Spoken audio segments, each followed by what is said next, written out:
Hello, Shrewdness fans, and welcome to another episode of The Shrewdness. We are through the first week of football. If you're like me, you're exhausted. You've watched an enormous amount of football in the last 4 days.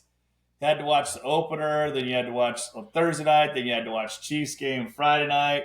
Probably watched some college on Saturday, all day Sunday to Sunday night, and then an incredible Monday night game as well. Sunday night, Monday night games were incredible.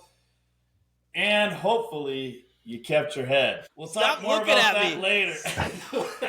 We'll talk more about that later. But first, we got exciting news. And we have, on our show tonight, we have a model.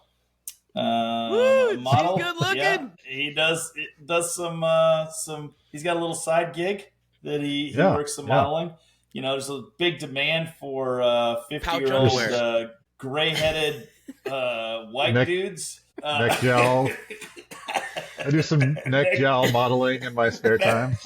Neck gel models. They're hard to find. They are hard to find. You gotta know your strengths, right? I told Chiz I wanted to talk for 30 seconds about our new T-shirts. So hopefully you can see that. That looks great. Where can I get one of those, Pruitt? Where can I get one of those? A sweet logo. Kick-ass shirts. I'll try to spin around. On the back, we got Stay Shrewd and a QR code to our website.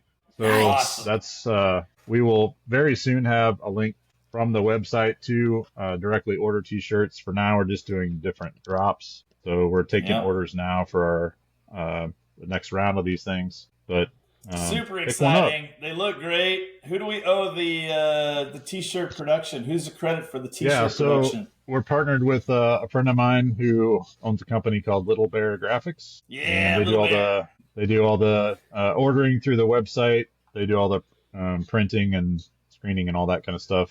They'll ship it to you if you want them to. So anyway, we're super excited to have that kind of launched, and we'll continue ramping up our website effort to get that more automated than it is now. But anyway, good times for the Shrewdness. Love it. Absolutely. So make sure you check out the shrewdness.podcastpage.io. If you haven't done it yet, we'll update it every week with our gambling picks, our sleepers, our spuds, and we hold ourselves accountable. So you'll be able to see how we're doing, how we've done, and hopefully get some benefit from that this season. Keep your head. So it was the first week of beheading. And, you know, one of the things we pride ourselves in here on Shrewdness is we have a different level of knowledge, kind of like a superior level of knowledge to the average fan. You're really enjoying yourself here. In the Guillotine leagues. You know, like some people won't know anything. They'll go in the draft. They'll be out week one. So we do not.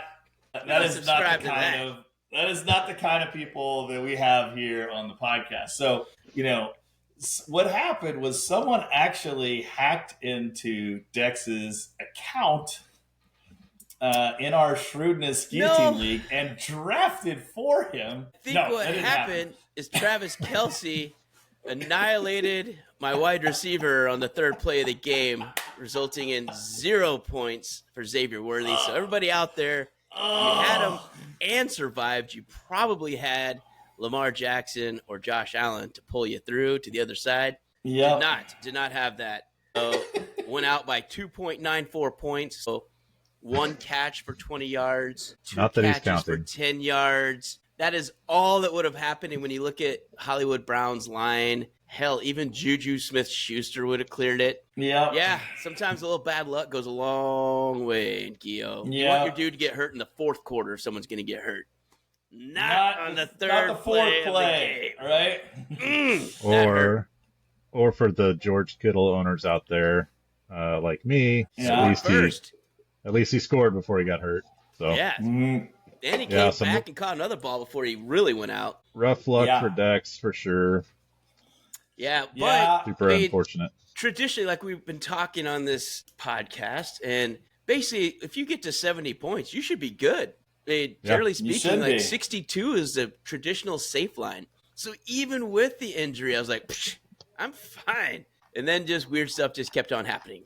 They just kept scoring, like Baltimore. play some defense. Hey, Buffalo, play some defense. Like, those games scored 81 points in that game, and there's a lot of people scoring. So even though I was doing pretty good, at halftime I was still fine.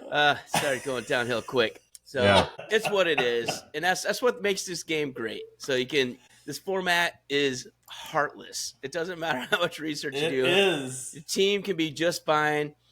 And so here's the other. There's just two decisions that. Well, one thing, Xavier Worthy wasn't a decision, but I had Dylan Sampson, and he was in the starting lineup at first. But then Jaden Reed was kind of hurt and nicked up, not practicing. So I said, I'm going to put Romeo Dobbs in there. He'll be fine. He should be good for a little bit. And he was. 2 catches for 68 yards. Nothing wrong with that. Okay. Dylan Sampson, though, 17 points on the bench. Because who knew that, good Lord, Cincinnati was just going to not play defense at all, which you knew they were bad, right? But the backup running back getting 6 catches, for 64 yards. And he only had like a 1.9 yard per carry when he was running the ball, but was there a way to bet whether Dylan Sampson or Xavier Worthy would have more catches going into that was probably not a safe bet until the 4th play, but whatever. So no one wants to hear about all that stuff, but regardless, one head down. If you're in one of those, hey, sometimes luck happens. But for the rest of you, here's what we got cooking for you. So we're going to just do a quick recap of some of the games we thought were interesting, some of the players we thought did really well or really bad. And there's a laundry list of them. The scores this week weren't that high, really, unless you had a few key players. I mean, Joe Burrow, 8 points? Speak for yourself. Some of us had high scores because, it's just luck of the draw. So Pruitt did take home the top score in the league. I wrote on the bottom, and Chisholm was right in the middle for our listener league. But it's fun. So we got to do some guillotine theater and get everybody exposed to that. Absolutely. But all in all, I think I'll go ahead and start us up. One of the inspiring performances I saw, he's someone that was good all of training camp. He looked awesome. We talked about him over and over. His wide receiver, Emeka Egbuka for Tampa Bay. He had himself a coming out party, 2 touchdowns. Baker loved throwing to him. And Mike Evans still did just fine in this game, but Egbuka, he stood out. So he stood out and made some incredible plays down the stretch, including the game-winning touchdown. So how about you guys? Who stood out from this weekend's games that you're like, wow, I'm glad that happened? Yeah. I took like Dex said, I had top points for the week. Going into Monday night, I had J.J. McCarthy left. I took him super late in the draft, took a huge chance, skipped over lots of other quarterbacks, took a chance on him. And at halftime, I was ready to go start scouting for new quarterbacks. But he had a heck of a second half, ran in a touchdown, which he hardly ever does or did in college. Threw for 2 more, including his first ever touchdown in the pros to Justin Jefferson. That's always a good start. JJ to JJ, which is pretty cool. So anyway, I was super surprised, pleasantly surprised with JJ McCarthy this first week against a pretty tough Chicago Bears defense. Yeah, well, how about you, Chiz? I got a stud that was very surprising to me, as I like to mock this man and take a lot of joy at his expense. Quentin Johnston. My word. Quentin Johnston, 79 yards and 2 TDs. Holy cow. He looked uncoverable all of a sudden. You can't cover Quentin Johnston, and he just blew up. I'm like, what? I was thinking maybe I expected Lad McConkey to do well, then maybe Keenan Allen, but not Quentin Johnston. And he just went off. So he was definitely one that I was not expecting. On the flip side, the dud that could have put you out and may have was surprisingly Jamar Chase. What? If you were like, I would have loved to have a shot at drafting Jamar Chase, and 2 passes for 26 yards. Ugh. That is death on a stick for a first round pick. Yeah, he's a highly chopped player across Guillotine League. So some of you out there are like, tell me about it. Jamar Chase is available in many Guillotine leagues. Especially because he's probably the number 1 overall pick. So that team's second pick was number 36. Right? Exactly. So you're counting on Jamar to do something. That's a big talent gap between your first and second picks. Woo! That's a stab on a first round. That's almost a worthy deficit right there, Dex. When you get Jamar Chase getting 2 for 26, I mean, what is that? 4 points? You got 4 points out of Jalen? Oh, that's enough for me to clear. I wish I would have had that. Yeah, that sounds horrible. So whatever. So that's pretty good. As far as the games themselves, we can go to the island games because everybody is watching those. We got to start off with Dallas, Philly. Obviously, Philly hung on. Really, it felt like 24-20 because CeeDee Lamb, phenomenal player, he still had a pretty good fantasy game for you, but would have had a better one had he caught the one that hit him in the face mask and hit him in the 8s. Then the diving play at the end. Man, those are plays that he was makes. Weird, right? That was surprising. So Philly, look, they got some chinks in the armor a little bit, and it's Dallas. I mean, they look better than what I thought they would look. I thought they'd come out flat. I totally thought they'd suck. Williams looked serviceable as a running back. He did. That was surprising all by itself. But Pruitt, do you have any takeaways from that game? No, I was surprised that Dallas kept it that close. And you're right, they had a chance to win it. Really, they played well enough to win it. They did. Oh, that was brutal. If you're a Cowboys fan, sorry, but Philly. I think for Jalen Hurts, he is what we thought he was. He does not pass. He's a running back that can throw. He's a great running back. Running back. We can't ever argue he wins all the time. He just wins a lot of games. Boy, he's a good fantasy asset. You mentioned Jamar Chase, but A.J. Brown also had he laid an egg. No contribution really to that first game. As did Devontae Smith. Slim Reaper, 3 catches for 16 yards. That is hurting. A.J. Brown was less than that, right? Yeah, he's like 1.6. 1 catch for 8. Or 8, yeah. Pretty brutal. And one target. He only had 1 target. Yeah. And it was in the fourth quarter, mid-fourth quarter. It was one of those things we were kind of joking about. That was so maddening last year to have A.J. Brown and just watch him be open every play, and Hurts just will not throw the ball to him. Hurts will throw. And get this. I mean, Hurts outrushed Saquon Barkley, okay? Yeah. So he had 14 carries for 62 yards and 2 tutties. Saquon had 18 carries for 60 yards and a tutty. That's crazy. I mean, honestly, you said chinks in the armor. We're going to learn a lot this week. They play the Chiefs, at Arrowhead. They're still obviously a very good team. But, man, it's just crazy to me that they won a Super Bowl with Jalen Hurts as quarterback. It blows my mind. He's been to 2. I don't know, dude. Yeah. He plays well enough to win. And if you followed our Shrewdness Power Parlay, we should have taken 2 rushing touchdowns from him instead of 2 passing touchdowns. Yeah. We would have hit nicely on that one. But regardless, is what it is.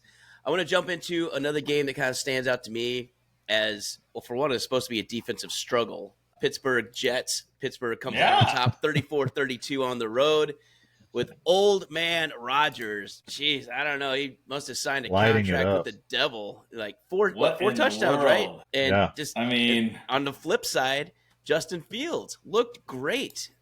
Was accurate, was running the ball. He did everything. They should have won the game. If the Jets get 32 points, I guess you could say the same for Pittsburgh. If they score 30 points, they should win the game. Those are 2 defenses that should hold people down. They had a 60-yard field goal to win the game. Yeah. Right, it came down to just a launched kick right at the buzzer. So that's a coin flip game. It was, but for fantasy purposes and for Guillotine, I think you can feel pretty comfortable with Justin Fields looking pretty good. Garrett Wilson was better than what people thought because we're like, well, they're only going to have one guy to throw to. Almost had 100 yards and a tutty. Yep. But just the passing is what we didn't expect to be good for Fields. Breece Hall, he looked pretty good. He was getting the lion's share of the carry. Braylon Allen obviously was pretty serviceable still. So there's some players in these offenses doing well. I think Jalen Warren and Caleb Johnson, those probably were not what you were looking for. Caleb Johnson specifically, I think they expected to be the Najee Harris from last year, and he had, a couple carries? Yeah, one carry for -2 yards. Yeah, I mean, I don't know Warren if anyone on my team. That. They played Gainwell the first half more than they played Warren, and I was super worried because I drafted Warren. Yeah. And then everyone did. He's RB1. Yeah, and then he finally contributed second half. He still got 11 points or something. But when Caleb Johnson was outrushed by Aaron Rodgers, that says a lot about your day. That's a rough day. And then I want to pop into another interesting game, Colts-Dolphins. So we have the other Lamar Jackson, White Lamar, Daniel Jones came out of nowhere and said, "Remember me? I was actually good 2 years ago, and then I was god awful last year and got traded, and then never played again. And then I just beat out Anthony Richardson. That's a pretty good game. He looked pretty good. Like he looked serviceable if you need a quarterback. He was running the ball. He rushed one in. He was passing pretty well. He was hitting Pittman. Did not hit Josh Downs, thanks. But he was doing like Tyler Warren. Tyler Warren had plenty of catches. He looked really good in week 1. So anyone else that stood out to you guys in that one other than how bad Miami was? I mean, I think that one goes without saying. Yeah, that was my takeaway from that game. It's like how poorly Miami had prepared for that. It just seemed like they were not on the same page. The seat is really hot now for Mr. McDaniel, and for a guy who's supposed to be an offensive genius to put up a 8 spot at Indy that's not gonna excite the fan base too much. So no. And the only guy that, from a fantasy standpoint, A-Chain was okay, but at best okay. He got in on a touchdown, or it would have been terrible. I mean, he was. At least he played. The offense doesn't look good, but he was 85 of their 211 yards. So there's basically one guy who's worthy of looking at on the Dolphins right now. That's it. So Gio impact players for Carolina and Jacksonville. Holy crap, Travis Etienne. Where did you come from? You were sucking all last year. I thought he was barely going to get in. I know. Tank Bigsby had taken so many of the carries last year. People were thinking he was going to get the 2/3, 1/3 share. And Etienne just blew up. I think that surprised. If it didn't surprise you, bullcrap. You're lying. Yeah. And you're like his family member and you knew the inside details. But that was a shock. Back from the dead. It was. But Brian His Thomas brother's Jr. in the league now, right? So. Yeah, Brian Thomas Jr., first-round pick in Guillotine. He ran one in, and that was kind of it for his day. So that was it. There's only brighter days ahead for Brian Thomas Jr. owners. As far as Teteroa McMillan on the flip side, he looked pretty good. He looks like he's going to be the real deal because Bryce Young was horrible this game, and he still was hitting T-Mac, I think enough to feel comfortable playing him weekly. Do you guys agree with that? I agree. I was shocked at the step back Bryce Young took. I really thought he was playing a lot better, and he just made some really bad decisions that did not look crisp in this game. So that's not a good sign for a team I thought was going to rebound a little bit this year. Yeah.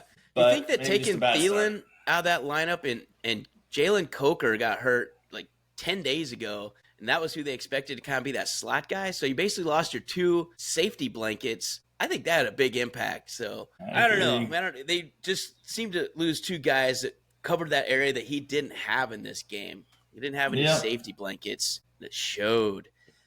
Travis Hunter on the flip side, though, right, is one that we were kind of wasn't sure. He played basically all offense. So I think some of our our concern was that he's going to be playing both ways a lot. He played a select handful of plays as cornerback, but the lion's share was all on offense, and they were feeding him. So we were kind of right about him feeding him, but we were not right about defensive targets. Yeah, led the team in targets, which was a little surprising to me. He didn't bust anything, though. Everything was short, which I was a little surprised by. So 6 catches for 33 yards, but he's obviously got to be really involved. And if you look at how they played, we talked about Trevor Lawrence being in a really important year, and he played much better. So we'll see. He did. I like that one. You got to play 17 more or 16 more. So that's right. Yeah, that's right. Not against Carolina. Let's see if we can stay the same 10 weeks from now. Yeah, one of the takeaways also. So we were talking about Tank Bigsby. I mean, he's now traded. He's now a second or third string running back for Philly, which means Bashal Tutin, if he's been sitting on your bench, he is probably going to get more playing time. So to me, that's an endorsement of what the team thinks about Bashal Tutin, rather than they dislike Tank Bigsby, who I think had almost 800 yards rushing last year and 6 to 8 touchdowns. I can't remember exactly, but somewhere in that range. So the fact he went to Philly, I think for like a bag of Pringles and some Rolos, a 5th and 6th round pick or something like that. But I don't know if that means Philly's worried about Will Shipley or if they just wanted more depth. So regardless, I think it's probably a good trade for both teams because they'll fit in there. I don't know if it's good for Tank Bigsby. He's not going to get on the field much with Saquon, but you never know, man. Blowout games, they probably bring him in and put Saquon on the bench. I think Bashal Tutin is available in our league. Is he not? Tootin? I think he is available. I think maybe whoever was in the league, His had him team- on the team. I think he was on the Man. team that got And, chopped this Guys, you're week. going to love this week. Living it up. But that's the price you pay. It's the penalty you get for getting your head rolled. Yeah. All right, Oh, Saints man. and Cardinals. I think some takeaways for me is that Kyler's still going to run some. Spencer Rattler, not as bad as I thought he'd be. Chris Olave, better than I thought he'd be. He's not a vegetable yet, so he didn't get knocked out yet. So it's just any given week. But the Cardinals, we kind of thought they'd blow out New Orleans because New Orleans doesn't have a lot of talent other than Kamara and I guess Olave. But like I said, Olave's one hit away. It seems like every play, like holding your breath. But that game was surprising to me. It was surprising to me that the Saints played as well as they did. What do you guys think about that game for Guillotine Fantasy impact? So like I mentioned at halftime, I was at the Monday night game. I was really down on my quarterback selection. It was not looking very promising for J.J. McCarthy. I was looking through like, okay, who am I going to pick up as a different quarterback this week? And Rattler was at the list. And I noticed that Rattler had 11-something points and McCarthy had 2 at the time. And I was like, Right. that is going to be the death of me, is to have to pick up Spencer Rattler as my quarterback. Spencer Rattler. That's scraping the bottom of the barrel. I will say, from a fantasy standpoint, 2 things on the Saints side. Well, on the Cardinals side, I will say Marvin Harrison Jr. and Trey McBride. That's it. That's the show. And Trey still didn't get in the end zone. For whatever reason, they refused to throw it in the end zone. They just won't do it. He's wide open, too. He was naked on the rollout right, and then shovel passed, I think, to James Conner. Oh, Connor, yeah. And I'm like, what? Like, Trey McBride had 8 yards on his guy. Hello, right over here. Yeah, shovel pass. On the Saints, Juwan Johnson, I'm surprised at how involved he is in the offense. Yeah. So 11 targets for your tight end. Wow. Okay. Wow. So that's a lot for a tight end. So if you're looking for a guy there, he could be one. And Alvin Kamara's not dead yet. He's got another touchdown. And they fed him the ball 11 times. So he's still the guy. Yep. I think that's the only player we were drafting on that team, to be honest. Yeah. And it looks like there might be one more. So Juwan Johnson, I mean, don't go crazy, but if you have George Kittle, who got hurt, and there's not much out there, you could do worse. You could do worse. How do you spell his first name? Juwan. Speaking of people. All right, let's go to the next game. Again, just limited to fantasy impact. So Bengals-Browns. I mean, the Browns their way out of winning the game. But my God, Joe Burrow looked terrible, and Jamar Chase not much. And Chase Brown looked pretty good, though. I mean, he had his points and catches, but I think that was kind of shocking on the Browns side. One of the guys we talked about in the rookie deal is Harold Fannin Jr. Yep. He was Fannin looking had a nice awesome. game. Best FBS season of all time, and I think he's available as well in our league. Yeah, he probably is. Yeah, I think he is available. So he's he may or may not have made my one of my bids for this week. Waiver picks, Yep. I saw him. As a George Joe Burrow Kittle passing for 113 yards. Yep. That could have killed a lot of players. I mean, besides we talked about Jamar Chase, T. Higgins. He disappears a lot in fantasy seasons. Higgins. T. Higgins. Don't forget the middle name. I know. He's a 3-name guy. I'm telling you. But, if you look at that, if I'm the Bengals, I'm playing preseason games next year because for whatever reason, they're not ever ready in week 1. I mean, ever. They look nothing like the week 8 Bengals, ever. So, something's got to change with what's going on with their regimen. You can't consistently come out and play like this. And it's scary from a fantasy standpoint as a Guillotine owner because these are high picks.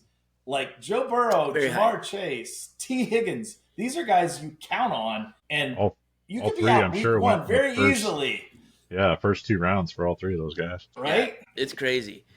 Let's go to the next game. Actually, one more I want to hit on that one. So Cleveland Browns, I think someone that a lot of people are high on, David Njoku, especially with Flacco back in there, against that Cincinnati defense, that ratty, terrible, crappy Cincinnati defense. Njoku was brutal, man. I think so bad. Yeah, and he was someone that, I don't know, tight end top 10, but 3 catches for 37. That's not what you're wanting out of that guy. So, no, especially when Harold Fannin was 7 for 63, the backup tight end. I'm telling you, that guy's explosive. I love Harold Fannin. So I'm glad he got that, man. I was shocked by that, too. Also, hopefully you're in a guillotine league and you don't have to deal with this, but stay away from the kicker. Any kicker that doesn't have a vowel in his name, you need to stay away from. And in guillotine, we don't use kickers, Chisholm. Move on. That's Schmidt. I don't know what it is. Moving on, because we know what we don't care about is kickers in guillotine, especially at the Shrewdness. Not going to kick anymore is what his last name is. So. And we're going to the Raiders-Patriots game. All right. Brock Bowers looked awesome. Was worth every single ounce of a pick you took him. If you took him early. And if you got him late, you got lucky because you got someone else plus him. He does have a potential concerning injury with his knee, but he says it's fine. There doesn't seem to be any doubt he's playing this week. He looked awesome. Ashton Genty didn't look bad. It's just I think the Patriots defense is better than people give him credit for, which is something we have been saying. Mike Vrabel has good defensive teams, and it showed. He had a good game plan, but he still was able to bounce one in on a hard-fought run at the goal line. He's going to continue to get them. Geno Smith looked the part. He looked really good. I think at, 340 yards or something? I mean, Geno is great. 362. Yeah, and Jacoby Myers was getting his, so I guess that I want to get traded. I'm just kidding. I'm fine. And he had I'm still going to play. I'm still going to play. I just want to be traded. Exactly. But 8 for 97. So he came and not only played, he kicked ass. So that was good. On the other side, Dex, how about Kayshon Boutte? Yeah, that's a great one. And he was one that's kind of trending up on some of the kind of the fantasy list as you're going, because it kind of got closer and closer and closer to the first week. And he basically solidified the opposite spot of Stephon Diggs. And Stephon Diggs was no sure thing. So he was kind of a wide receiver 1 for a little bit. But he was in this game 6 for 103 for Kayshon Boutte. So he came all the way up. And looking this guy up, apparently he was one of the top prep receivers in the country. And then he went to college, and he had a good year freshman year, and then he either got hurt or suspended or something weird happened. And so they just kind of fell draft stock, and Patriots got him really late. But, man, kid's got talent. He showed out week 1. And opposite Stephon Diggs, who still had 6 for 57, nothing wrong with that. But Kayshon Boutte, looked really good. He may be available in leagues. He may be. So if you need somebody, he's not bad. Little scared by the Patriots running game. Really they disappointed that they had Ramondre Stevenson and Travion Henderson who kind of did nothing. Well, they had 12 total carries. It's hard to do something with nothing. Right. But the thing is, you say that, but Travion Henderson averaged 5.4 yards a carry. I don't know what you want. Just give him more carries. True. That's what that means to me. And sluggish Ramondre. They were playing from behind, right? Well, it's because they didn't run the ball enough at the beginning. Yeah, that's what I'm saying, though. Then they couldn't. They became one-dimensional. Yeah. But Travion Henderson, he looked pretty good. He still got 6 catches. So for your that's where I liked him more. Like he seemed to be, he's going to be very useful out of the backfield for sure. Yeah, but he had more yards rushing on less attempts. So I think he's just a pretty dynamic player. And if they get him out in space, good things are going to happen all in all for him. So I'm not too worried about Travion Henderson. I think he's going to be a great player going forward. Just how much did I think Hunter Henry had a decent game too, didn't he? Didn't he have 5 or 6 targets? He actually had 8 targets, 4 catches for 66 yards. Okay. Again, that's a guy that we had talked about, and I think he's going to do well. He's going to have a good season. Yeah, I really liked him as my tight end. He got taken before I could grab him in the draft, but glad to see him off to a good start. For sure. All right, San Fran, Seattle. So this was a game. Was McCaffrey going to play with his calf? And he did, and he looked like a stud. So 22 for 69 yards. But again, what McCaffrey does is the 9 catches for 73 yards as well. McCaffrey ridiculous. So much. He's the engine of that team. And as long as he plays and he's healthy, he's going to be great. Brian Robinson Jr., again, the pickup they got a couple weeks ago in the trade. with Washington. It was the backup. So 9 carries for 33 yards. But he's not going to do much with Christian healthy. That's just a fact. Unless it's a blowout game or something happens, he's not really useful, in my opinion, to have on your roster. Good news even play is on a flex. the good news is McCaffrey will not be healthy. So it's well, ironically, he's one of the more healthy people on the Niners right now because they lost Kittle. Jawan Jennings is out. Brock Purdy is questionable for this week. Right. The only one without a designation is freaking CMC. True. He's like, screw you, true. Chisholm. I feel great. Maybe they'll just roll with Wildcat or something this week. Yeah. I mean, you Probably might work. you're giving it to Wishbone. him every play anyway. So. Exactly.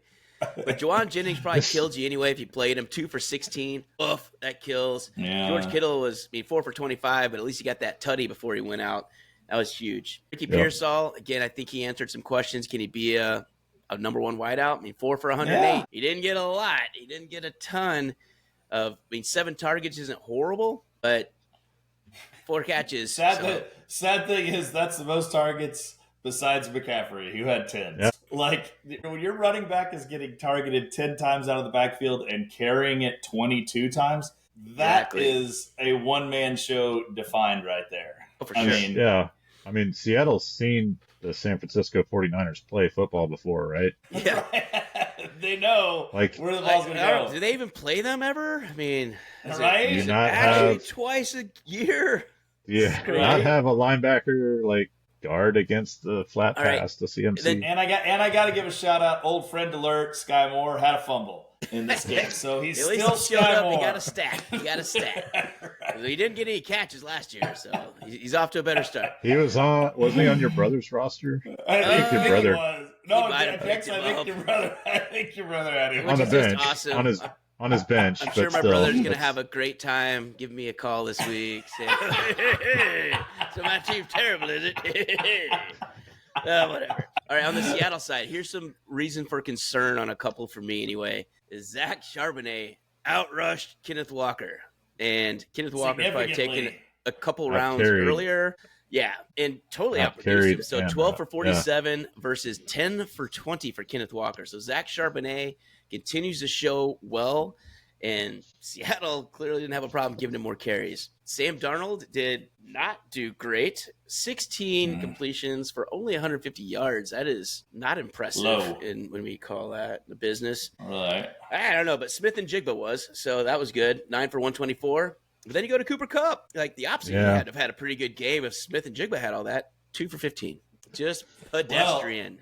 And it's very clear that Darnold has a favorite because 13 targets for Smith and Jigba and 3 for Cooper Kupp. So, he's dialed in on one guy right now. So that's not great if you're a Cooper Kupp owner. That's what he did last year for Justin Jefferson. It worked out great. Yeah, so that's there true. are some benefits to knowing that he will only throw to your guy if it's Jackson Smith and Jigba. Yeah. Well, but I thought that too, but I also saw Sam Darnold throw a lot to Jordan Addison last year. Well, true. Each Not game, as though, much. is rarely both, though. It's kind of like, Okay. How often did they both have 100-yard games? Because when Justin Jefferson was out, Jordan Addison was a number one clear day. Yeah, that's true. And That's then true.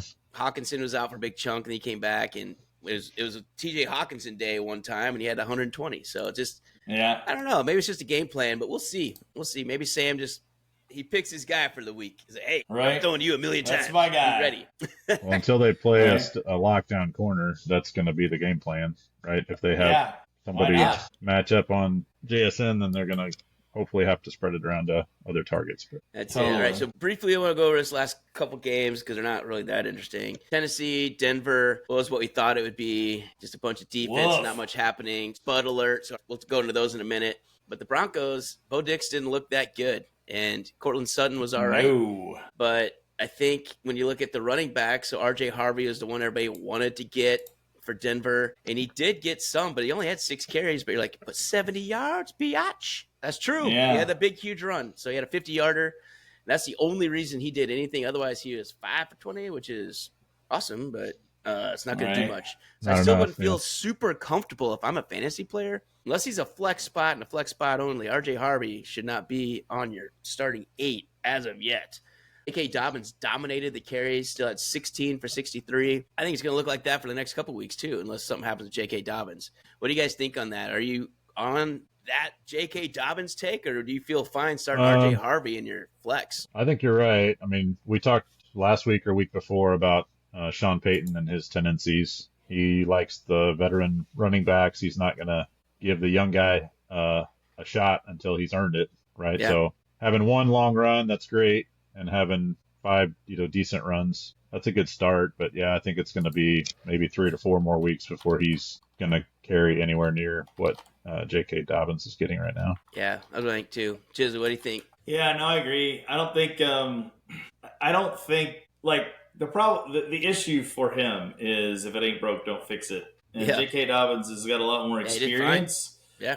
He probably doesn't have the spring in his step, but if he's delivering what he's delivering, well, he's delivering pass protection and 4 yards a carry. And I think that's really all that Sean Payton wants. Evan Ingram on the flip side, we thought there'd be kind of more. 3 catches for 21 yards. Don't know, but he kind of got hurt too, so he's one of those. If that was your starting tight end, I'd probably try and find someone else this week to at least get you through game time decision, because I'm not sure if he's going to be playing for sure, how much he's going to practice this week. When you look at the other side, Tennessee, we thought that'd be a terrible matchup. It absolutely was. Cam Ward was not good. Tony Pollard was not good.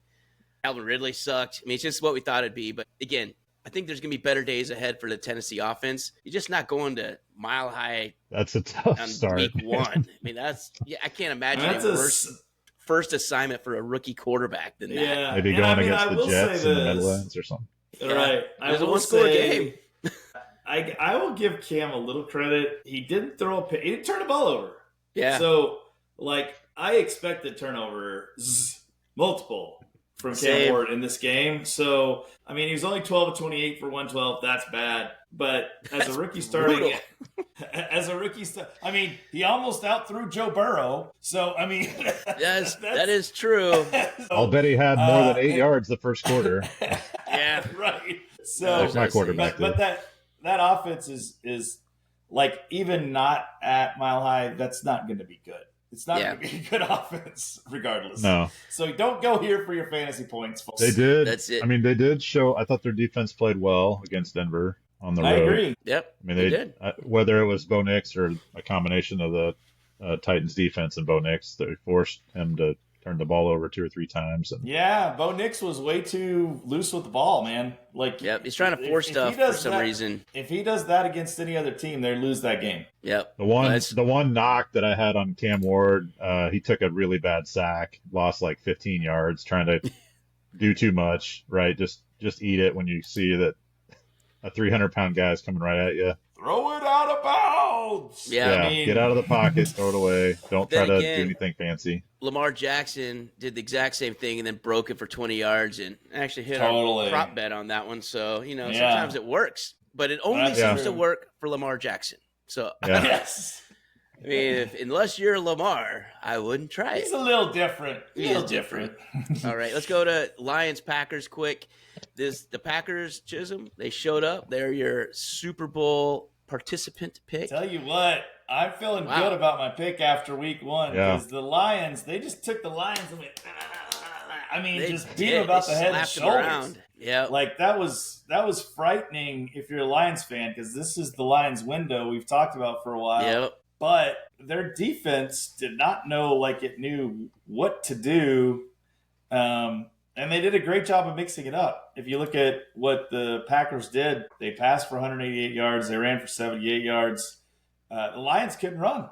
I know. Yeah. That's what I was just looking at. So you have Jahmyr Gibbs, 9 for 19. David Montgomery, 11 for 25. 2.3 and 2.1 yards per carry. What? I thought the Green Bay Packers traded their defensive tackle run stopper to the Cowboys for Micah Parsons. Right? How did they get better at stopping the run? Seems like they're just fine. No, I think we got more, man. So Dallas, you can this is a game. This is a game where you have on the Lions side, from a fantasy standpoint, you got a lot of high picks here. You got Gibbs, you got Amon-Ra, you got Laporta. The only one that had a decent game was Laporta. He had a lot of catches, a lot of targets. Amo, Montgomery are good, tier 2 picks. Goff is.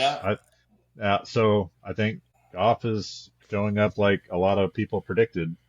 Right, we had him dropped quite a Yeah. bit in our rankings, Yeah, and so did Fantasy Pros. Yep. And who got the touchdown? The rookie we previewed, Isaac Tesla. Tesla. With It the was tutty a garbage at the time end at of the end, but It still. was a garbage time touchdown. But here's one of the stats that stood out to me. Like, that can't be right. It's got to be a typo. Jahmyr Gibbs receiving 10 catches. You're like, whoa, he must have had a truckload of yards. 31. How do you average 3.1 a reception to Jahmyr Gibbs? I thought it was a typo. It's not a typo. That's legitimate. Nope. And That's right. I just could not believe that was accurate. He caught all 10 of his targets and did absolutely nothing with them. So that was crazy. Yeah.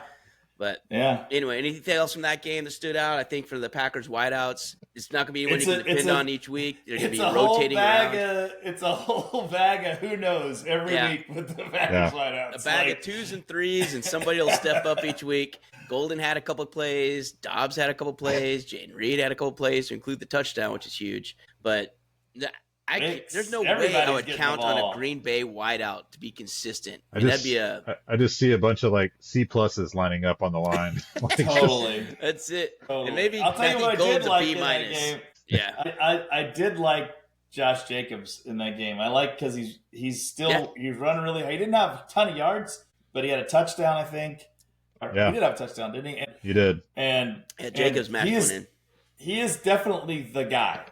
It's one of the only true one running backs you're going to find. They're not rushing it. There's nobody else that got. I mean, they may have had a couple other carries from other people, but for the most part, it was his show. That's right. Yeah. So I think when you look at Detroit, concern. You look at Green Bay, wide receivers going to be a carousel. But I think Jordan Love probably going to be pretty decent for the most part.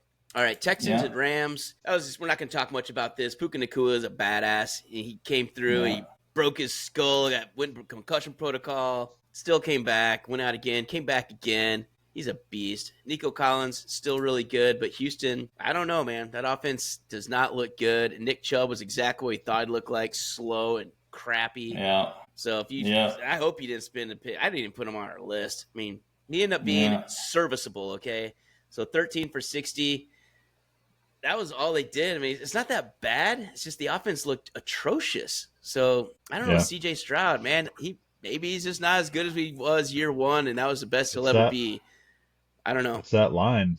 They didn't do anything to shore up their offensive line problems that they had last year, and it's going to be a problem this year again. As somebody who spent a first-round pick on Nico Collins, I'm very concerned. To only have 5 targets and 3 in for a game 25 is gross, right?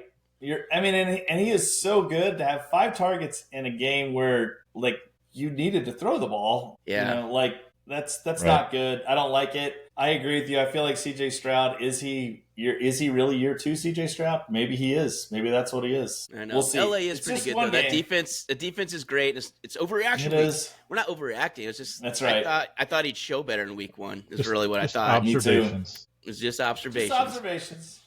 All right. We're not making any hypotheses or theories or anything like that yet. This is just week 1 observations. No, it's observations. So, Baltimore-Buffalo, one of the greatest NFL games in regular season history.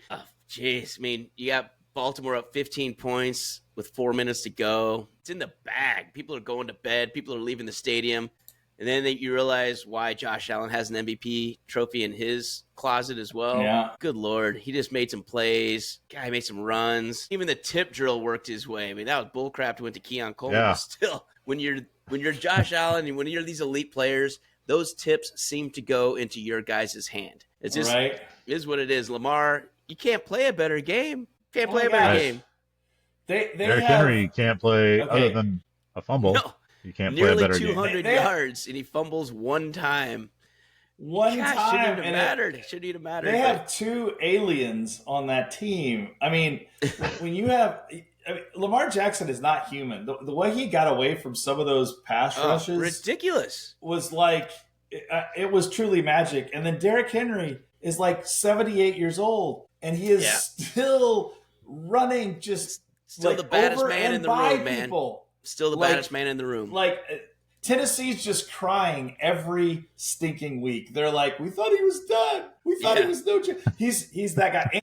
And let's just throw in Zay Flowers, 7 for 143 and a touchdown. Like, this is like fantasy gold here, right? Zay like, was this is awesome. fantasy gold. And D. Hopkins with the one that came his way was like, I'm still one-handed catch in the end zone was baller. D. Hop said, I'm still a Hall of Famer, bro.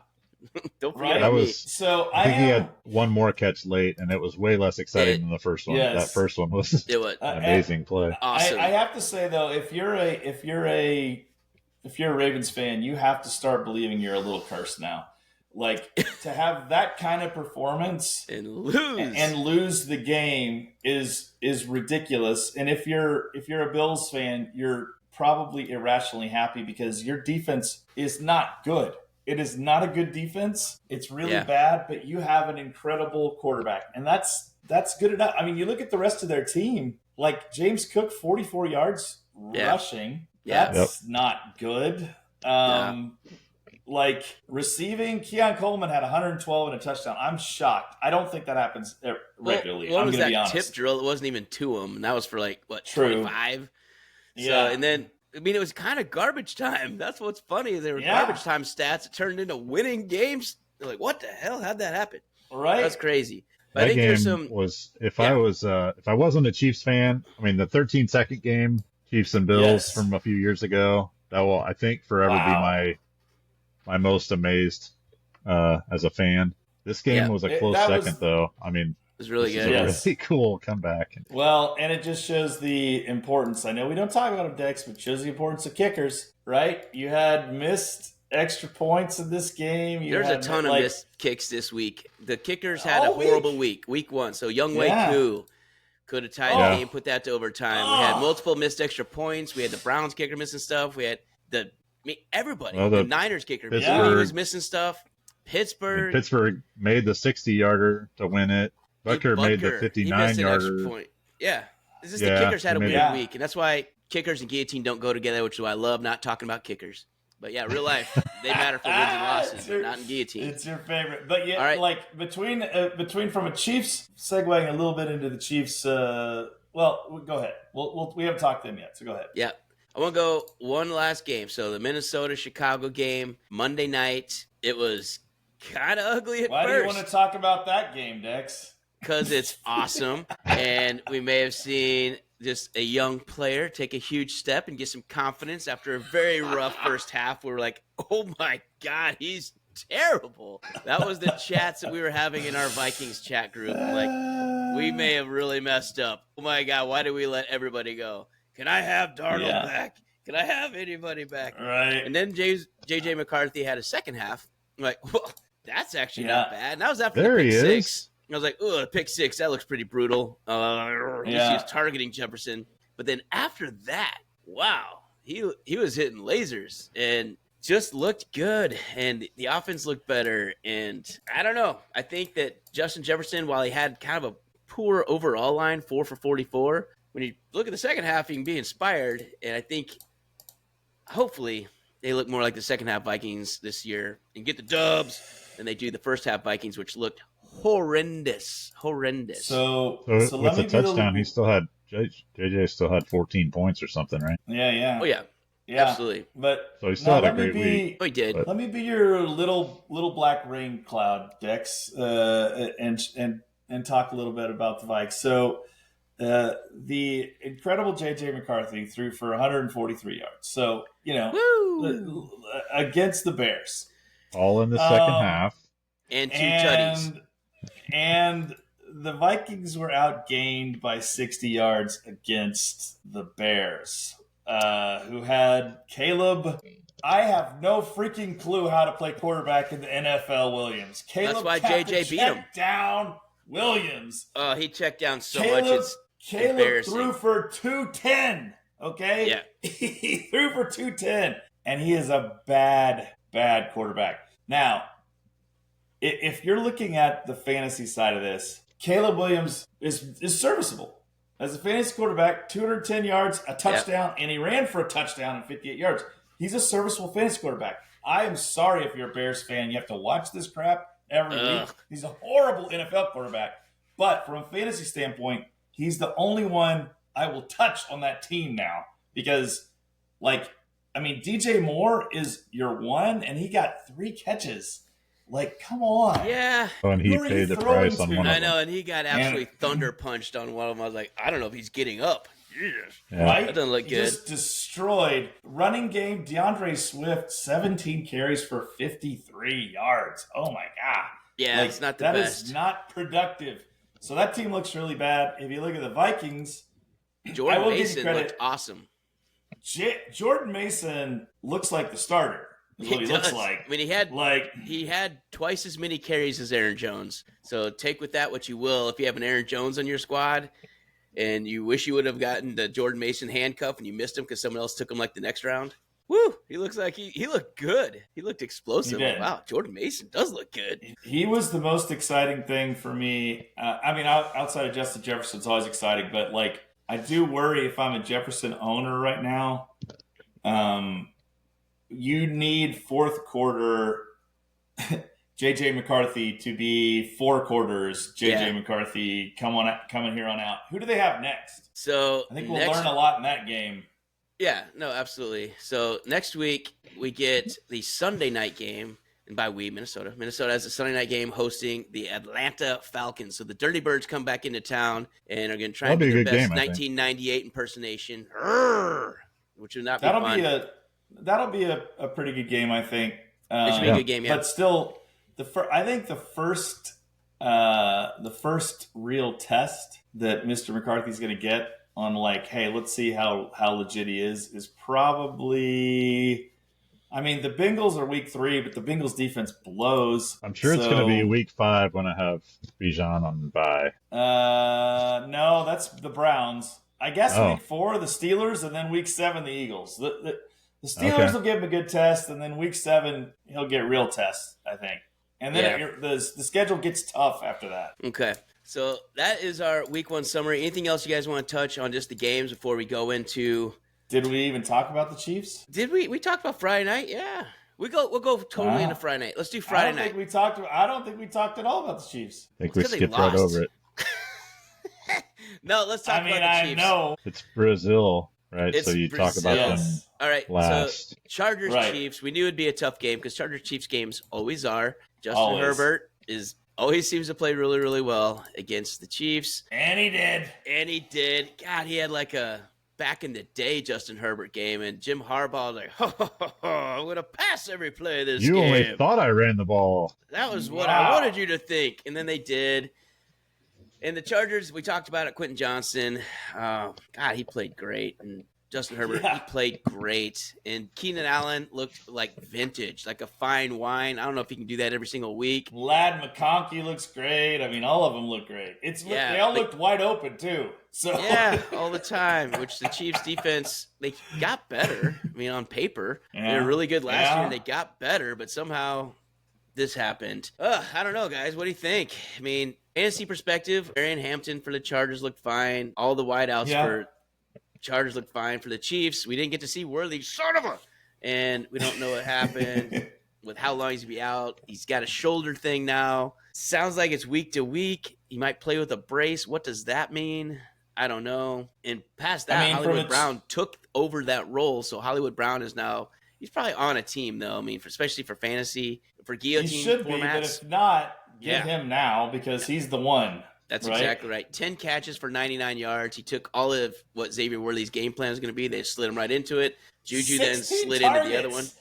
Oh, yeah. I think Juju might be the one you'd be able to pick up. Yeah. Yeah. Right. He's going to be less available now. He's the 2. Yep. You could probably get him. Kelsey only 2 catches. He had the one big one for a tutty. I don't know. He only had 4 targets, which is compared to 16 for Hollywood Brown, which would have been Xavier Worthy. It's just so hard to say. It's like, oh man, it's just a killer. He would not have gotten 16 by himself. I mean, from a fantasy perspective, I hate to say this, but from a fantasy perspective, the only guy right now that's reliable is Patrick Mahomes for the Chiefs. And he looked not Patrick-like in the first half, but in the second half, I was reminded of how incredible he is. And he does have more time this year. And even though they lost this game, it wasn't on Patty. 258, a tutty. He ran for 57 and a tutty. Like that's Yeah. That's a great fantasy Goldmine. game, and Yeah.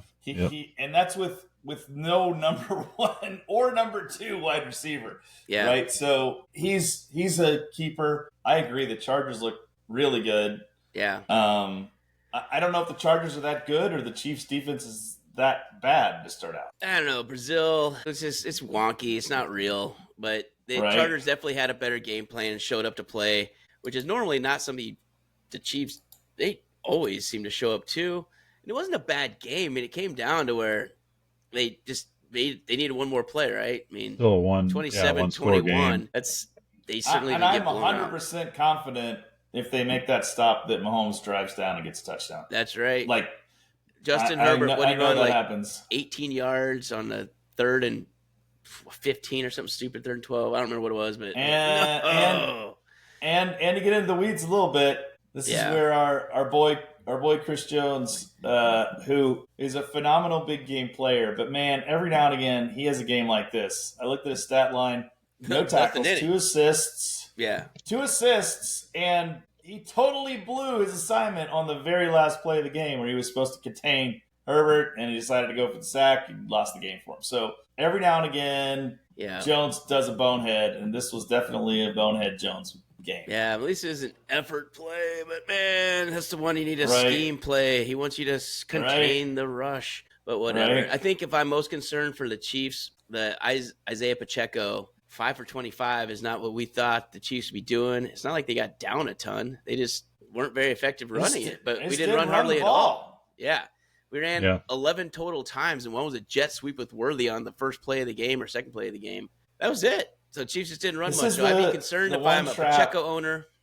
Yeah, I'd be looking on that waiver wire for whoever got chopped and see who their running backs were. Because, I don't know. I mean, maybe Pacheco's going to have a great bounce back this week, and he could and should, right? We're not going to overreact that much. But this is the fantasy trap with the Chiefs, though. The fantasy trap with big red teams is sometimes he falls in love with the pass. Yeah. And he doesn't run the ball enough. And I think this is one of those where he just gave up on the run. Soon. Well, so this is what happened to them a couple years ago, right? All their wide receivers go down early, and they had to become something different. Yeah. That was more offensive line created, I think. But still, they may see a shift to more runs if they have no Worthy and that's right. Well, Juju's not a spring chicken anymore. Yeah. I mean, the good news is, at least week 2 you got the Eagles. So I mean, schedule gets a lot easier. Cupcake on the schedule first. Gotta get the cupcakes early. All right, so let's move on past that. So I want to go. So for our guillotine players out there, which is probably a lot of you, the bid strategies. So now we're at week 1. There's a chop team out there, and they just dumped all their players. We have a first-round player, a second-round player, third, fourth, fifth. So we have some good players that are out there. The question that keeps coming into us, how much do I spend on these guys? What's the going rate? I have $1,000. There's a couple really good players. Should I get them? Well, the answer I keep going is it depends. I give the lawyer answer because it does. Like, who's the player? Is it an in-gamer? Is it someone that you would not bench in week 14 through 17, and then you can get them now? I mean, they're worth more, right? There's also team need. Did you have a Kittle, and now there's a Bowers available? Probably not, but is it something like that? Is it a need for you immediately? Do you have an injury risk? Do you have Pacheco, and now there's a really good running back out there? Now there's Ashton Genty. So a lot of it just depends, but gents, what is your strategy when you go into these? You have a good team, but now there's just all these shiny new toys out there. Someone else's free agents all of a sudden. What is your strategy on week 1, early weeks? We'll not go this week 1, but in general, September. Like, what is your strategies on bids? We'll start with Prue. Well, since I'm actively bidding against Chisholm in this league, I don't want to share too much, but I'll say early in the season, my strategy is to avoid the shiny new toys.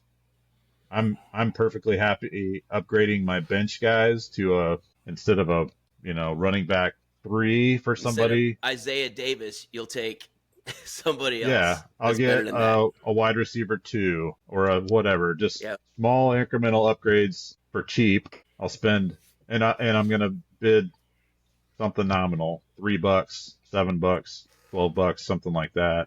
I'm not going to go spend $100 to get Ashton Genty that we've seen in one game. Right? What about if it's a more like Jamar Chase is available in a ton of leagues? What would you spend for Jamar Chase? And that is the #1 pick in every single fantasy draft in the country this year.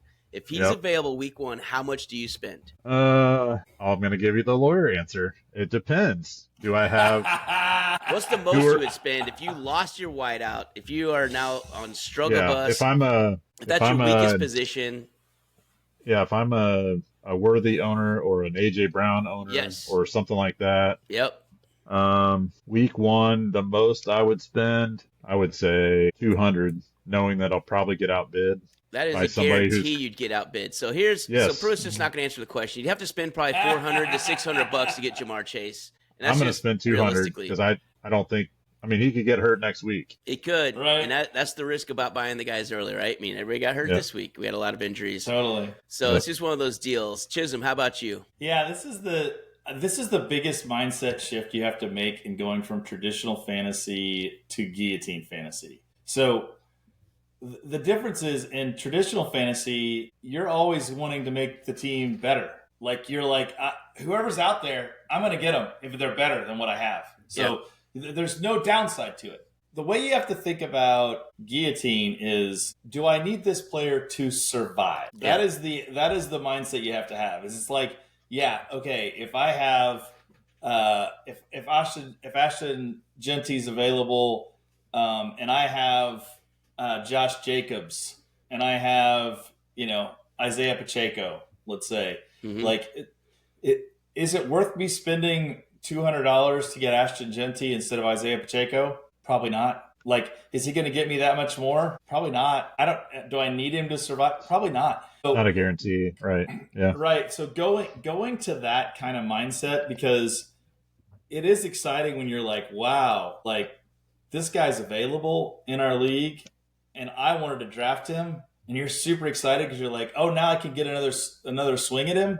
But like, you have to have a 17-week mindset, and it's really hard because what sucks is when you go out, you look at all your fab money and you're like, I didn't spend any of that fab money and I could have. If you go out of week 2, you're like, I'm an idiot because I should have gotten and spent a bunch of money, but you're not playing for week 2. Yeah. That's the hardest part. Yep. So for sure. if you don't need them to get through the week, that's kind of the mindset that I have. It's scary sometimes, and you got to walk the line, and sometimes you're going to be really nervous. But at the end of the day, like, do you want to win the whole thing? And if you want to win the whole thing, you've got to give yourself some ammunition in weeks 14 through 17, or all the guys you're going to be in trouble. They get cheaper as you go, and the bye weeks are when things get really spicy. So those weeks 5 through 9, bye weeks when it's still early and you lose your best players. Bijan Robinson is no longer in your lineup, and you're now starting Pacheco and TBD to be determined. That is a scary prospect. And when you're looking at those shiny toys, like, well, hell yeah, Kyron Williams, come on my team. I got you. But someone else is in the same boat because there's more than one person on bye. Right. And they also want to have whoever is left out there. So I think, again, the quality of the player is going to impact. That's obvious. It's super obvious. Yeah. But the early season fear factor, especially if you're in the bottom 5 and you're like, whoo, you squeaked by Sunday night, Monday Night Football. That's the thread I wanted to tug on is you said, do you need them to survive? Yeah. Where's your comfort zone? Yeah. I'm probably safe versus I'm probably needing to pick up a player. Yeah, I need everything to work out well. So, I mean, there's leagues where Joe Burrow is going to be out there. If your quarterback was, I don't know, J.J. McCarthy, and you were just freaking cinched up balls the whole weekend and watching like, oh, my God, I needed 12 points. I didn't get that till the fourth quarter. And while Joe Burrow had one bad week, man, do you think he's going to have too many 8-point weeks? Probably not. Right. Probably not with that receiving core and that line and that running back who catches a ton of balls. You should feel pretty good about Joe Burrow. I'd upgrade him if your quarterback is a bottom 15 guy to get a top 4 guy. I mean, that's an in-game player. You would play him in weeks 14 through 17 and not bench him. Like Lamar and Josh Allen, sure, okay. That's probably the short list, and Jalen Hurts, so he's the 4th best one. So I don't know. It just depends on who the guys are, what's available in the leagues. And there's going to be a lot of good players all the time. And here's the great thing about Guillotine. You don't have to get them the first time. Last year, No. one of our leagues, Amon-Ra St. Brown was available 4 different times.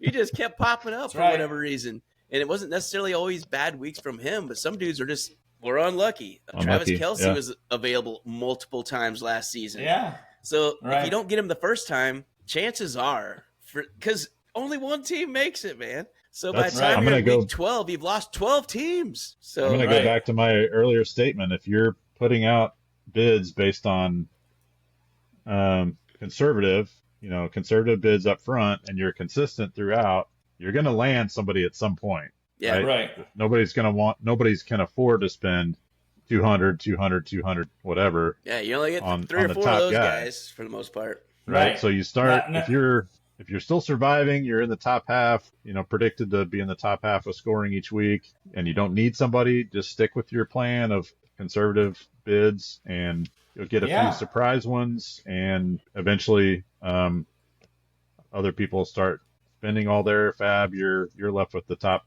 You've got the most chips in your pile, so to speak. Sure. And you can go nuts on an end gamer later on. You could chip whip people. Then the thing is, that said, if you're sitting there with Spencer Rattler, and this isn't going to happen, you're sitting there with Spencer Rattler, and Lamar Jackson is available. Yep. I don't blame you for spending $400 to get him, because that's your in-game quarterback.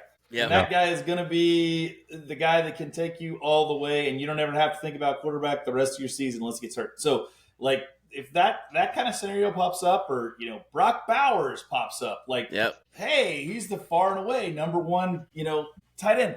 Those are guys that you could go ahead and blow it on. It's still scary to blow it this early, because to Pruitt's point, if this is the NFL, and if you don't think there's going to be guys getting hurt, and those number one guys getting hurt, you're crazy. Yep. It's going to happen. So you got to leave yourself some wiggle room. That's right. So I think that's kind of our look at the bid strategies. You can spend a lot and you can get these players, but chances are you're going to really wish you had that money later. So the conservative bids on some of these second tier dudes, and put a good bid in for some of these guys. I mean, if you get Genty for $150, that's pretty good. Yeah. I don't think you'll get him because someone else is going to spend more, because they'll just do $300 to make sure they get them. Right. And the next highest bid's $225. So be it. Who cares? Right. All right. You can't take it if you're dead. And so that's how a lot of people will do it. And those strategies can win the league. So we had a guy a couple years ago. He just bought everybody the first 4 weeks. He was down to like 90 fab, but he didn't have to buy anyone else the rest of the year. And he got lucky on injuries and didn't lose anybody. And was able to manage his bye weeks and squeak through. And then you just $95. You got someone else in week 12, 13 and helped take them all the way to the title. So it's not that you managing can't. Managing those bye weeks is the other key thing. Is that you blow your wad early, and then you get to week 5 and you haven't planned out what you're going to do for the next 5 weeks. I mean, what usually gets you chopped, get into real trouble. What normally gets you chopped is a bye week plus an injury, double down. Yeah. And then one bad performance from somebody else that you're counting on. Is what it is, man. There's nothing you can really do about that. There's always going to be a little bit of luck in fantasy football. That weird. Is there really? There's luck. Yeah, there's luck, good luck and bad luck. Oh, yeah. So. The last thing I will say about it is enjoy this part of it, because to me, this is what makes Guillotine so fun, is the strategy of the absolutely fab. Yeah. So, in a traditional fantasy league, you're like, well, I'm really low on the waiver priority. I'm not going to get anybody this week. That's kind of sucky. It's not really fun. So this way, there is a lot of strategy every week. This is the real strategic part of the game. Enjoy it. Pick a strategy. Go with it. Say, this is what I'm going to do this year. If it doesn't work, switch it next year. Yep. That's the beauty of it. Yep. All right. So that is our bit on bid strategies. So for week 1, we'll kind of go through those a little bit each week on kind of what we would do on if a certain player were to hit. But that's kind of what we got. So let's go into our Shrewdness sleeper. So last week we gave you 3. Yes. And just a long drum roll. I was ready to come in a little early on that one. So last week we gave you 3 and 1 hit. 1 hit, baby. So 33%. That's good. We'll take it. Gave you Cedric Tillman. And that Cincy D produced for you. Cedric Tillman for Cleveland had his 16.2 points. That's a hit. So I went off a little deeper cut because there wasn't a lot available, and I wanted to make sure. Not as deep as me. Yeah, because even though 25% owned, that's a lot of people had all these guys. So I went deep. I went Devon Vele. He only had 1 catch, so he had a little 13-yarder. 2.3 points. Wah, wah. Didn't get that one. And I was kind of hoping at the end when they were shoving balls into the end zone, he'd be one of those. Just didn't work out. And then I at least got a player on the field, unlike Chisholm, who dug up Amari Cooper, shovel and all. You got a player who was in the NFL, so that's already a. This is gold, baby. When we're talking about all the prep work that goes into this and we're digging deep for sleepers, he gave you one that went to sleep. So Amari Cooper went back to bed. He gave you one that was still on the couch. Yeah, he went back to the couch. He was so like, Chisholm, this is dumb. And so my immediate making fun of that pick and calling it ridiculous and how much tequila was he drinking in Mexico all panned out. So Amari Cooper did not play, so did not meet his projections of 3.4 points. Got a 0. So that being said, 1 for 3, we're going to try and hook you up. So again, for our Shrewdness sleepers, if you missed last week's episode, these are max owned of 25%. So we're trying in 3 out of 4 leagues, they're going to be there for you. So again, if you lost one of these guys, if you had a Jawan Jennings sitting in your flex, if you got Xavier Worthy, you don't know what's up, we're going to try and give you some people to go get it. So start, Chisholm, I want to give you a chance to redeem yourself this week. Who's going to get us 7 points in that flex spot for you? Let's start with who's going to play. Yeah, let's start with someone on And a then- team. I am confident I am going to do better this week than last week. I can say that. So I was going to go with Andre Rison, but I heard he's retired as well. So instead, I've decided to go with Wandale Robinson, a guy who really did impress me in week 1. I was surprised how much of the targets he got. We had talked a lot about how much the targets were all going one way to the elite neighbors, and Wandale got a lot of attention. He got thrown the ball a lot in week 1, and I think going into this week, he's going to get the ball just as much, enough to get 7 for sure. So I'm very confident he's going to get 3 catches for 50 yards, put you over that 7 at least. He may even sneak a touchdown in there. So Wandale Robinson, he's my Shrewdness sleeper this week. Nice, I like it. Pruitt, who are we getting? So that would be our 4th Shrewdness sleeper, who's a wide receiver. I'm going to pivot a little bit. I'm going to go to the tight end room. If you're like me and you had George Kittle on your roster, you need a new tight end this week. Mm-hmm. So I like Brenton Strange. He's predicted to have about 7 points, and I think he's got a good matchup this week. So I'm going to go with tight end Brenton Strange. It's a strange pick. That is strange. It is strange. It's so Brenton Strange. All right, I like it. All right, so I'm going back to the Giants. Like, I didn't even realize it until just now. We both have guys on the Giants. We'll see what happens with Russ to Love Muss as he travels to Dallas. And here is who I'm going with. Tight end, Theo Johnson. Like, Jesus, Dex. This guy was terrible last week. No wonder your head's rolling around. 1 catch for 5 yards, and now you think he's going to get 7 points? Well, yes, I do. And why do I? Because Dallas Goedert had a phenomenal game, and Dallas didn't look like they knew what to do against a tight end whatsoever. Theo Johnson, I'm not going to do a week 1 overreaction. He had 3 targets, only brought into 1 catch for 5. Russell Wilson also, I think, can play better than what he did. He wasn't that good. 17 for 37 is god-awful. So I think he's going to bounce back, have a better game, go against probably a little softer defense in Dallas. And again, show me they can stop a tight end. I think Theo can get you 4 for 30. There's 7 points right there, baby. So I think Theo can get you at 6% owned. He should be out there for you as well. So that's what we got. So we got Wandale Robinson, Theo Johnson, and Brenton Strange for our Shrewdness sleeper. Shrewdness sleeper. So let's go to our Shrewdness spuds, the potatoes. Who is going to potato out? Last week we gave you 2 out of 3 winners. Wah, wah, wah. We dominated. Yeah, that's good. That's good, guys. So we gave you Calvin Ridley. We said he is not going to come anywhere near 15 points. In fact, he's getting less than 8. So our criteria on this one is minimum 95% owned. So they are probably starting for you. And we are going to tell you, you shouldn't, though. You really shouldn't. It's not the week for him. So last week we had Calvin Ridley projected for 15.5. He got 6.7, nailed it. We had Tony Pollard projected for 13.1, 7.9. Nailed it. Just Chisholm was slid hot right last in week. under that. He picked a guy who was I was dead. on fire. And then he said, you know what, James Cook, he's going to suck this week. That Ravens defense is going to shut him down. Woo! Did they, to the tune of 21.2 points. He nearly doubled his projection. So with that hot start, we were 2 out of 3, though, on our spuds. So who's the potato this week? Pruitt, we'll start with you this time. Who is going to be the potato of week 2? Well, we mentioned it before in a previous episode. Maybe not last week, but in previous episodes, we talked about the love-hate relationship between Jalen Hurts and A.J. Brown. Philly, comes to Kansas City this week, and A.J. Brown's going to be matched up most likely with Trent McDuffie most of the game. Given his lack of attention from Jalen Hurts, I'm thinking A.J. Brown may struggle again to get to 8 points. There is a chance he could sneak in a touchdown or something that would probably blow that up, but I don't see him getting more than a couple catches, maybe 3. For 40 yards or something like that. There we go. I think he'll slide in around 8 points instead of the 13.3 that he's predicted to have. Yeah, the tinfoil hat conspiracy theorists out there too think that AJ was just a decoy last week and still had a bad hammy. And that's why he didn't get too many balls thrown at him. Interesting. Not sure. You can wear your own tinfoil hat and dive down the rabbit hole of Reddit.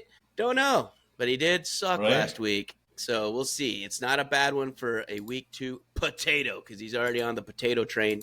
So Chisholm, who is your spud, your shrewdness spud for week 2? Yes. Well, again, I'm confident I'll do better this week than I did last week. So I am going to go with what looked like one of the more hideous offenses I've seen in a long time. Woof. In Miami. So Miami is playing New England. New England, I know, gave up a decent amount of passing yards to the Raiders, so this isn't necessarily about the matchup. It's more about the fact that they look like they cannot function at all as an offense. And so I'm going with Tyreek Hill, a guy who is really hoping and wishing that he had been traded, given what we saw in week 1.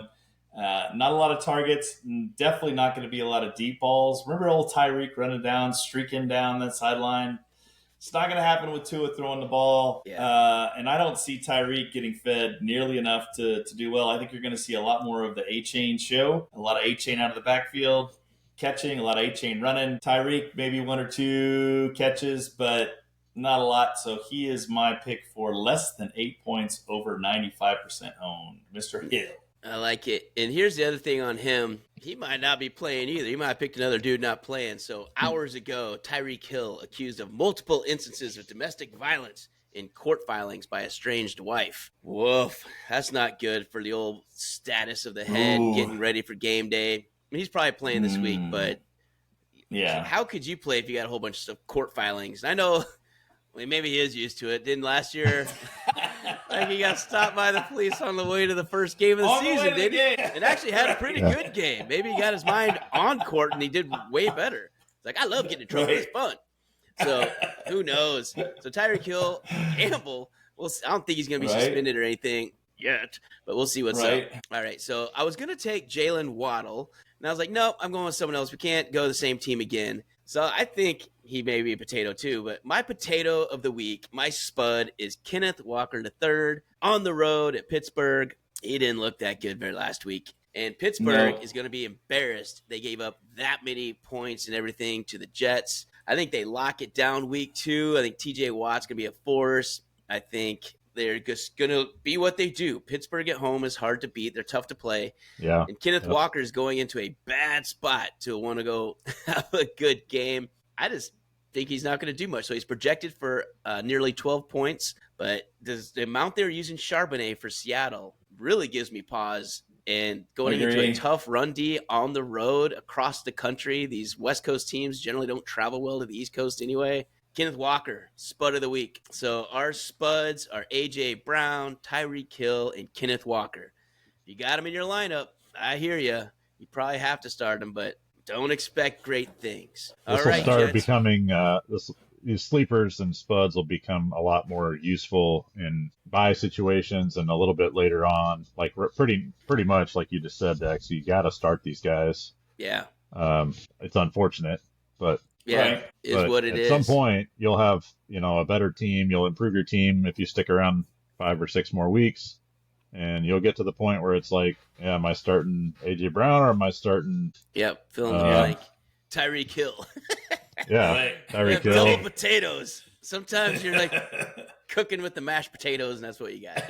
All right, so this is one of our fun segments. We love doing this, the gambling picks. And if you've been following our socials, we put out for all the island games our Shrewdness power parlays. Boy, we came close quite a few times. We got two out of three on 3 different ones. The Chiefs-Chargers game was just, we were toast right off the bat. When Worthy went out, that was one. And then Quentin Johnson took one to the house. I was like, well, that's just fun. This is awesome. Yeah, that was 2. Yeah, so we were kind of done in the first quarter on that one. But for the rest of them, especially if you're a betting individual, we were hitting about 65% of the bets this week on the island games. So hopefully you had fun doing those. And if you didn't check them out, check them out. So make sure you're following us on all the socials to get those Shrewdness power parlay. But as far as our gambling picks, so the ones we put out on the show each week, we do our one, lock it down, put your mortgage on this thing, and it's time to go buy a yacht. So last week, we almost had you on a perfect week again. 2 out of 3 once again. 2 out of 3 once again. So Pruitt gave you Cleveland plus 5.5. But for Clevelanding, they should have won. I think you put the money line on that one too. That would have probably been a nice $2 payout on the money line, just because, and almost had it. Yep. Then I had Denver, Tennessee under. It looked exactly what I thought that game would be. A bunch of nothing burgers. So under 42.5, that one hit. And then Chisholm, it was not that bad. So the New York Giants, stinky, smelly armpit of a pick. These are the ones that usually hit, plus 6.5. And then just rustled. And they just dropped it. They just didn't get anything going at the end. Worse than I could even imagine. God. And I we should have expected known. not much, and it got less. We should have known. Dex and I talked about this before the show last week, and we were both like, oh, man, we like this. We learned our lesson. We should have learned it already, but when all of us like something, it's not good. We had way too much support for this pick. Therefore, I should have run very far away from it. But 2 out of 3, hey, you made money, right? Yep. So this week we're gonna hit them all. That's right. Who are you starting with, Chiz? Get us back on the right track. I cannot tell you how disappointed I am in Miami's offense and defense, for that matter. So they're pretty atrocious all around. And I like what I saw in New England. I think Drake May is a legitimate NFL quarterback. I like what Butte did. I really like the spurt from Travion Henderson. Yeah. Travion's a good change. And I think that getting New England as an underdog is great. So I took New England plus 1.5. I don't think the Dolphins' problems can be fixed in a week. And I like New England's coach, and I like what they got going. So we're going to go New England plus 1.5. Lock it up. There we go. How about you, Mr. Pruitt? So I was really impressed with Green Bay in week 1. I think the addition of Parsons might be the key to unlocking their playoff potential and taking it all the way to the Super Bowl. I'm on board with your prediction, Chiz, from last week. I read something that Matt LaFleur is 8-0 in home openers against the spread or something like that. I like the matchup. He's a good coach. He's a quiet, good coach. So I like Green Bay at home this week by 3.5. You got to give away 3.5 points, but I think they're going to cover that. Against the NFC Championship participant, Washington Commanders. It's ballsy. I like it.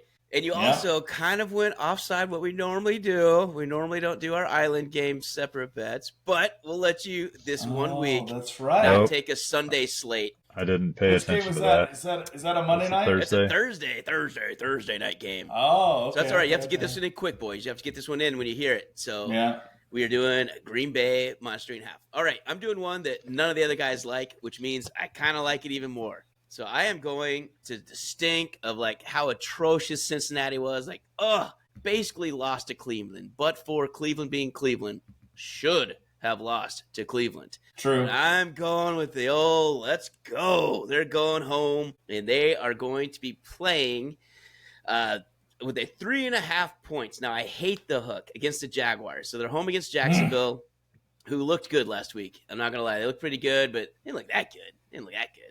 It's just Carolina. Carolina's not that good. So Cincinnati is going to have a resurgence this week. Joe Burrow is going to say, screw that week 1. I'm going to hump up 350. They're going to score a ton.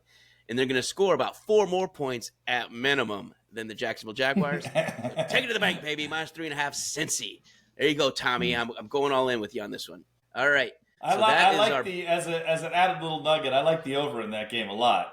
Yeah. Because I think the Bengals are going to rebound, and they're not going to stop anyone. So I know. I feel like the other one I kind of liked was the over because, again, they're not going to stop anybody, and they are going to score. So that was probably the worst offensive week they're going to have. I mean, heck, 27-24, that's the over, too. So that's not a bad one if you want to double dip in that game. But our 3 that we are locking, New England +1.5, Cincinnati -3.5, and Green Bay -3.5. Lock it up. Go buy a yacht.